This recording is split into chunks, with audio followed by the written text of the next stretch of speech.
everyone. I'm back. I was sick a couple days with a cold, so I couldn't film this video. And I'm hopefully on the mend, so I'll be making the chapters more and more frequently so we can catch up. So this is how it's going to go. I'm going to start out today with a little PBT presentation, giving you some things you can look forward to in the story, a little recap, and also some questions to ponder as we are reading. All right, let's get started. Please bear with me because this is a brand new program to me and I am trying to work through how to get it done. I think this is it.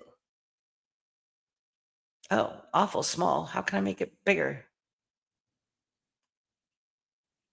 Well, this is better. I don't mind being small.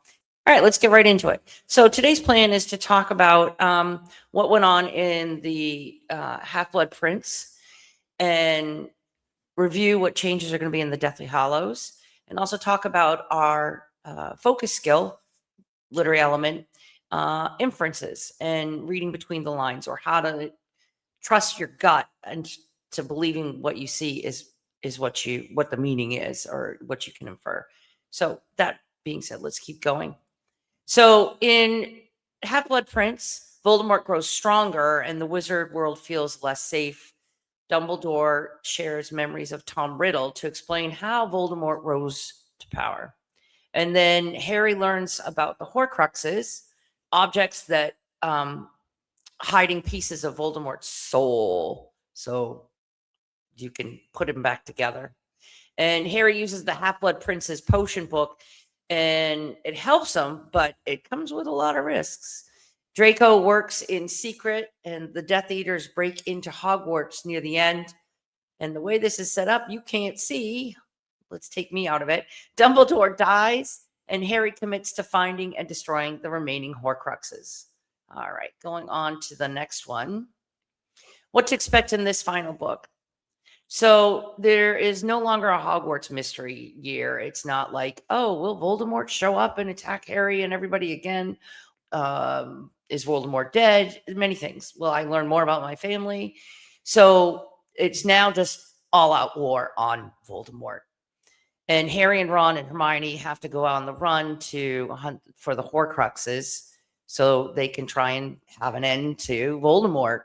The outside world gets riskier. There's a lot more overlapping of muggles and wizarding, and it gets kind of crazy.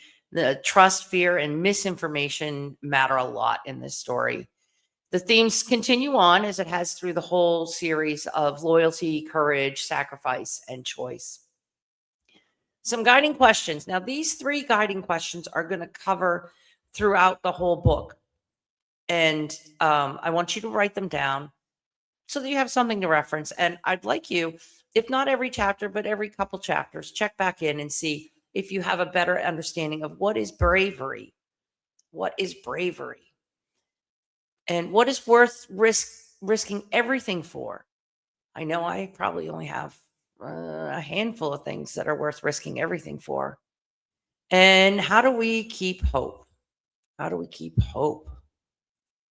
Some days it's harder than others. So now we're going on to the inferencing. So inferencing is a smart guess you make. And this is the formula I give my students when we're in the classroom. It's clues from the text and what you already know. So you're going to look at the actions of the characters, or in the characters or settings, tone, word choice, and details. Here's some sentence starters. You could also say a sentence skeleton because you're filling in the blanks. I infer because of this. Now, this part on that one could be something from the text, or it can be something from your life experiences. So you definitely can bring in your outside experiences to help justify what you think the meaning is. And the next one is going to be text based. It's going to be this suggests this because the text says or shows something. And a clue is this. So you're going to tell me what that context clue is, or something we've learned about prior in the chapter. So I think this. Now here's an example. If a character avoids eye contact and answers quickly, I can infer they might be hiding something or they're not telling me the truth. Students, here's some more questions I want you, and this is to deal with just this chapter and dealing with inference for the most part. What do characters' actions reveal about their fears or priorities? I'm going to give you a second to write it down. What do characters' actions reveal about their fears or priorities? What details suggest the wizarding world is changing? What details suggest the wizarding world is changing? And when someone speaks indirectly, meaning they're not telling you the direct answer, they might go, well, go around the barn first. And then if you go around and it looks safe, you can go in, but I won't tell you whether it's safe to go in or not, right? What are they really trying to say? And when can you infer about Harry's role now that Dumbledore is gone? All right. I'm not going to take any longer on this. I hope you've written these down. If you haven't, I will also put them in the details below the video so you can copy them. Let's get right into the story. Now. The Dark Lord ascending. The two men appeared out of nowhere, a few yards apart in the narrow, moonlit lane. For a second they stood quite still, wands directed at each other's chests. Then, recognizing each other, they stowed their wands beneath their cloaks and started walking briskly in the same direction. "News?" asked the taller of the two. "The best," replied Severus Snape. The lane was bordered on the left by wild, low-growing brambles, on the right by a high, neatly manicured hedge. The men's long cloaks flapped around their ankles as they marched. "Thought I might be late," said Yaxley, his blunt features sliding in and out of sight as the branches of overhanging trees broke the moonlight. "It was a little trickier than I expected, but I hope you will be satisfied." "You sound confident that your reception will be good?" Snape nodded, but did not elaborate. They turned right into a wide driveway that led off the lane. The high hedge curved with them, running off into the distance beyond the pair of impressive wrought-iron gates barring the men's way. Neither of them broke step. In silence, both raised their left arms in a kind of salute and passed straight through, as though the dark metal were smoke. The yew hedges muffled the sound of the men's footsteps. There was a rustle somewhere to their right. Yaxley drew his wand again, pointing it over his companion's head. But the source of the noise proved to be nothing more than a pure white peacock, strutting majestically along the top of the hedge. He always did himself well. Lucius. Peacocks! Yaxley thrust his wand back under his cloak with a snort. A handsome manor house grew out of the darkness at the end of the straight drive, lights glinting in the diamond-paned downstairs windows. Somewhere in the dark garden beyond the hedge, a fountain was playing. Gravel crackled beneath their feet as Snape and Yaxley sped toward the front door, which swung inward at their approach, though nobody had visibly opened it. The hallway was large, dimly lit, and sumptuously decorated, with a magnificent carpet covering most of the stone floor. The eyes of the paler-faced portraits on the walls followed Snape and Yaxley as they strode past. The two men halted at a heavy wooden door leading into the next room, hesitated for the space of a heartbeat. Then Snape turned the bronze handle. The drawing room was full of silent people, sitting at a long and ornate table. The room's usual furniture had been pushed carelessly up against the walls. Illumination came from a roaring fire beneath a handsome marble mantelpiece, surmounted by a gilded mirror. Snape and Yaxley lingered for a moment on the threshold. As their eyes grew accustomed to the lack of light, they were drawn upward to the strangest feature of the scene. Anne. Apparently unconscious human figure hanging upside down over the table, revolving slowly as if suspended by an invisible rope, and reflected in the mirror and in the bare, polished surface of the table below. None of the people seated underneath this singular sight was looking at it except for a pale young man sitting almost directly below it. He seemed unable to prevent himself from glancing upward every minute or so. "Yaxley! Snape!" said a high, clear voice from the head of the table. "You are very nearly late." The speaker was seated directly in front of the fireplace, so that it was difficult, at first, for the new arrivals to make out more than his. As they drew nearer, however, his face shone through the gloom, hairless, snake-like, with slits for nostrils and gleaming red eyes whose pupils were vertical. He was so pale that he seemed to emit a pearly glow. "Severus here," said Voldemort, indicating the seat on his immediate right. "Yaxley, beside Dolohov." The two men took their allotted places. Most of the eyes around the table followed Snape, and it was to him that Voldemort spoke first. "So, my lord, the Order of the Phoenix intends to move Harry Potter from his current place of safety on Saturday next, at nightfall." The interest around the table sharpened palpably. Some stiffened, others fidgeted, all gazing at Snape and Voldemort. "Saturday, at nightfall," repeated Voldemort. His red eyes fastened upon Snape's black ones with such intensity that some of the watchers looked away, apparently fearful that they themselves would be scorched by the ferocity of the gaze. Snape, however, looked calmly back into Voldemort's face, and after a moment or two Voldemort's lipless mouth curved into something like a smile. "Good. Very good. And this information comes from the source we discussed," said Snape. "My lord." Yaxley had leaned forward to look down the long table at Voldemort and Snape. All faces turned to him. "My lord, I have heard differently." Yaxley waited. But Voldemort did not speak, so he went on. "Dawlish, the Auror. Let's slip that Potter will not be moved until the 30th, the night before the boy turns 17. Snape was smiling. "My source told me that there are plans to lay a false trail. This must be it. No doubt a confundus charm has been placed upon Dawlish. It would not be the first time. He is known to be susceptible." "I assure you, my lord," Dawlish seemed quite certain, said Yaxley. "If he has been confunded, naturally he is certain," said Snape. "I assure you, Yaxley, the Auror Office will play no further part in the protection of Harry Potter. The Order believes that we have infiltrated the Ministry." "The Order's got one thing right then, eh?" said a squat man sitting a short distance from Yaxley. He gave a wheezy giggle that was echoed here and there along the table. Voldemort did not laugh. His gaze had wandered upward to the body revolving slowly overhead, and he seemed to be lost in thought. "My lord," Yaxley went on, "Dawlish believes an entire party of Aurors will be used to transfer the boy." Voldemort held up a large white hand, and Yaxley subsided at once, watching resentfully as Voldemort turned back to Snape. "Where are they going to hide the boy next?" "At the home of one of the Order," said Snape.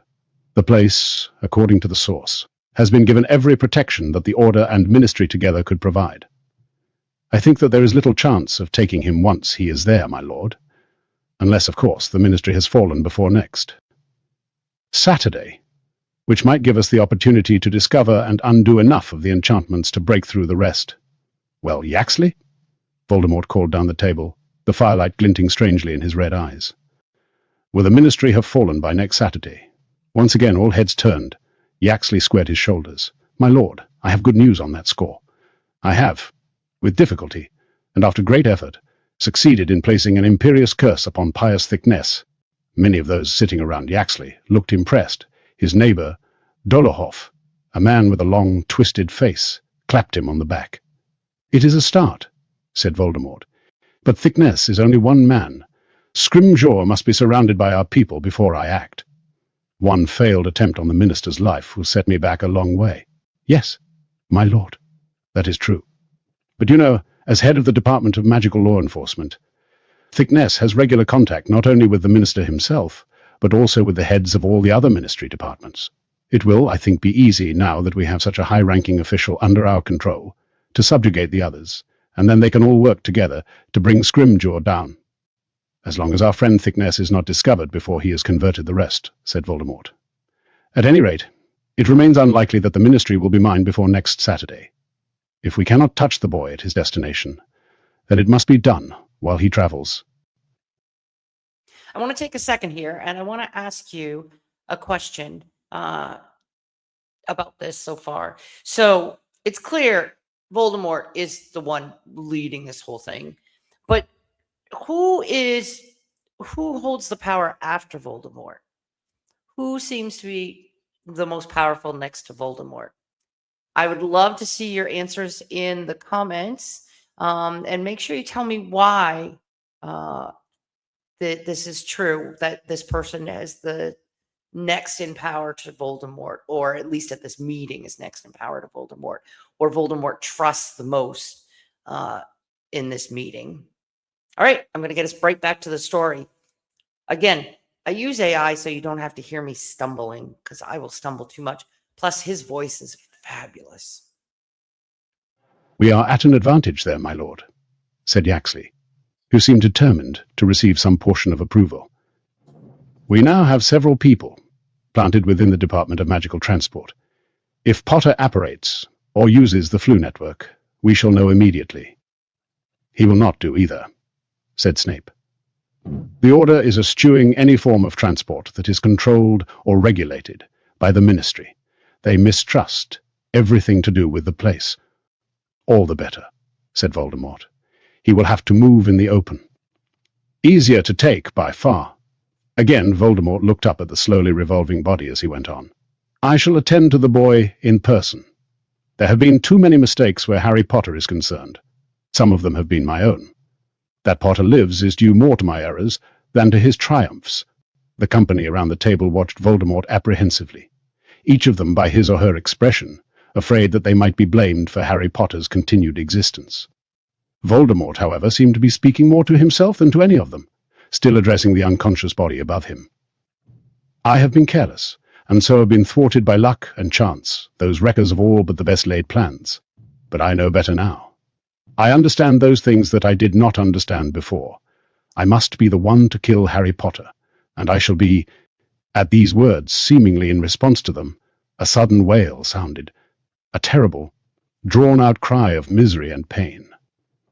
Many of those at the table looked downward, startled, for the sound had seemed to issue from below their feet. "Wormtail," said Voldemort, with no change in his quiet, thoughtful tone, and without removing his eyes from the revolving body above, "have I not spoken to you about keeping our prisoner quiet?"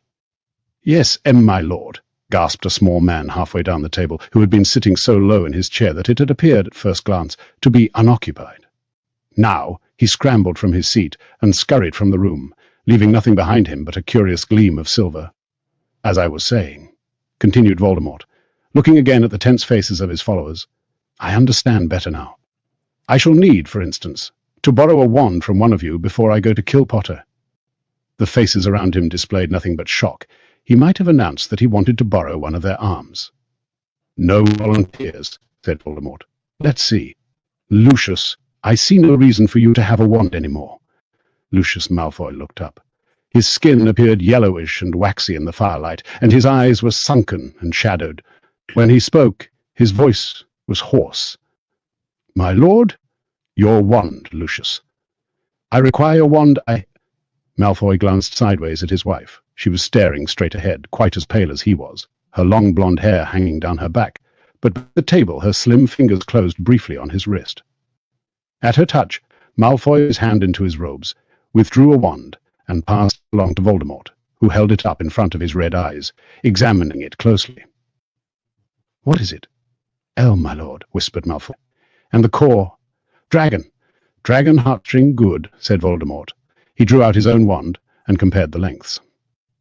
Lucius Malfoy made an involuntary movement. For a fraction of a second, it seemed he expected to receive Voldemort's wand in exchange for his own. The gesture was not missed by Voldemort, whose eyes widened maliciously. "Give you my wand, Lucius." "My wand?" Some of the throng sniggered. "I have given you your liberty, Lucius. Is that not enough for you? But I have noticed that you and your family seem less than happy of late. What is it about my presence in your home that displeases you, Lucius?" "Nothing, nothing, my lord." "Such lies, Lucius." The soft voice seemed to hiss on even after the cruel mouth had stopped moving. One or two of the wizards barely repressed a shudder. As the hissing grew louder, something heavy could be heard, sliding across the floor beneath the table. The huge snake emerged to climb slowly up Voldemort's chair. It rose, seemingly endlessly, and came to rest across Voldemort's shoulders, its neck the thickness of a man's thigh, its eyes, with their vertical slits for pupils, unblinking. Voldemort stroked the creature absently with long, thin fingers, still looking at Lucius Malfoy. Why did the Malfoys look so unhappy with their lot? Is my return, my rise to power, not the very thing they professed to desire for so many years? "Of course, my lord," said Lucius Malfoy. His hand shook as he wiped sweat from his upper lip. "We did desire it. We do." To Malfoy's left, his wife made an odd, stiff nod, her eyes averted from Voldemort and the snake. To his right, his son, Draco, who had been gazing up at the inert body overhead, glanced quickly at Voldemort and away again, terrified to make eye contact. "My lord," said a dark woman halfway down the table, her voice constricted with emotion, "it is an honor to have you here in our family's house. There can be no higher pleasure."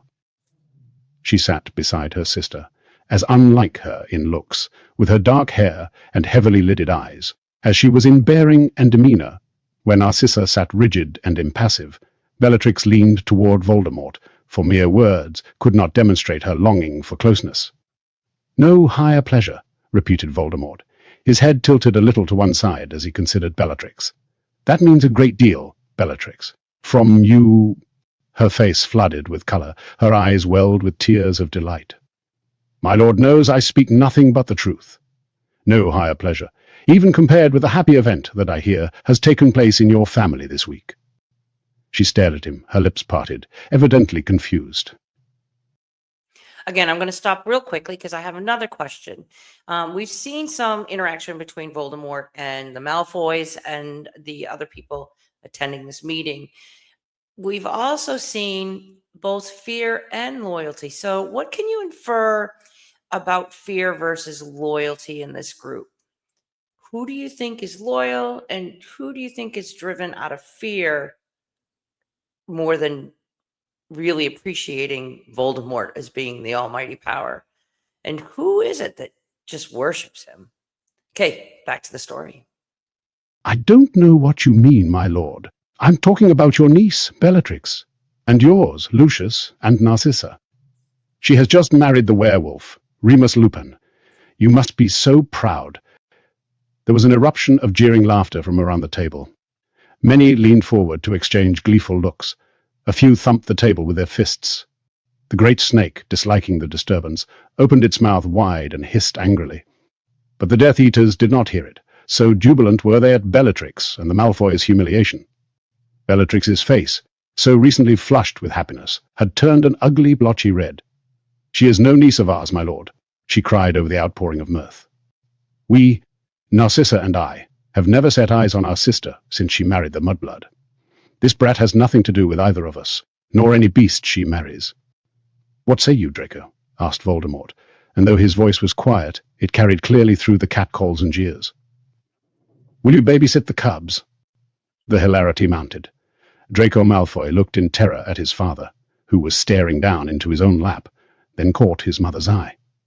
She shook her head almost imperceptibly, then resumed her own deadpan stare at the opposite wall. "Enough," said Voldemort, stroking the angry snake. "Enough," and the laughter died at once. "Many of our oldest family trees become a little diseased over time," he said, as Bellatrix gazed at him, breathless and imploring. "You must prune. Yours, must you not, to keep it healthy? Cut away those parts that threaten the health of the rest." "Yes, my lord," whispered Bellatrix, and her eyes swam with tears of gratitude again. "At the first chance." "You shall have it," said Voldemort, "and in your family, so in the world. We shall cut away the canker that infects us, until only those of the true blood remain." Voldemort raised Lucius Malfoy's wand, pointed it directly at the slowly revolving figure suspended over the table, and gave it a tiny flick. The figure came to life with a groan and began to struggle against invisible bonds. "Do you recognize our guest, Severus?" asked Voldemort. Snape raised his eyes to the upside-down face. All of the Death Eaters were looking up at the captive now, as though they had been given permission to show curiosity. As she revolved to face the firelight, the woman said in a cracked and terrified voice, "Severus, help me." "Ah, yes," said Snape, as the prisoner turned slowly away again. "And you, Draco?" asked Voldemort, stroking the snake's snout with his wand-free hand. Draco shook his head jerkily. Now that the woman had woken, he seemed unable to look at her anymore. "But you would not have taken her classes," said Voldemort. "For those of you who do not know, We are joined here tonight by Charity Burbage, who, until recently, taught at Hogwarts School of Witchcraft and Wizardry. There were small noises of comprehension around the table. A broad, hunched woman with pointed teeth cackled. Yes, Professor Burbage taught the children of witches and wizards all about muggles. How they are not so different from us. One of the Death Eaters spat on the floor. Charity Burbage revolved to face Snape again. Severus, please, please. Silence, said Voldemort, with another twitch of Malfoy's wand, and Charity fell silent as if gagged. Not content with corrupting and polluting the minds of wizarding children, last week Professor Burbage wrote an impassioned defense of mudbloods in the Daily Prophet. Wizards, she says, must accept these thieves of their knowledge and magic. The dwindling of the purebloods is, says Professor Burbage, a most desirable circumstance. She would have us all mate with muggles, or no doubt werewolves. Nobody laughed this time. There was no mistaking the anger and contempt in Voldemort's voice. For the third time, Charity Burbage revolved to face Snape. Tears were pouring from her eyes into her hair. Snape looked back at her, quite impassive, as she turned slowly away from him again. Avada Kedavra! The flash of green light illuminated every corner of the room. Charity fell, with a resounding crash, onto the table below, which trembled and creaked. Several of the Death Eaters leapt back in their chairs. Draco fell out of his onto the floor. Dinner, Nagini, said Voldemort softly, and the great snake swayed and slithered from his shoulders onto the polished wood. Chapter 1. Oops. Sorry. Didn't mean to start it over again. All right. I have one more question about this chapter that I'd like to pose to you, and I'd love to see your comments with the answers in it. So what will happen next because of this decision? And I'll let you choose which decision I'm inferring. It could be the very last one, or it could be some others within the chapter itself. All right. I appreciate your listening to the end. And please, I will put the questions in the description of the video below. Feel free to give me your comments. Also, give me any feedback you feel about how this new format is working. I mean, it's only the first one, and it's probably pretty rough. I know it's been rough on my end, but I'm learning something every day. I absolutely love it, and I'm having a great time doing this. So I hope my years of teaching will give you some benefit in understanding these stories better. Until tomorrow or the next day, peace. I love you. Bye.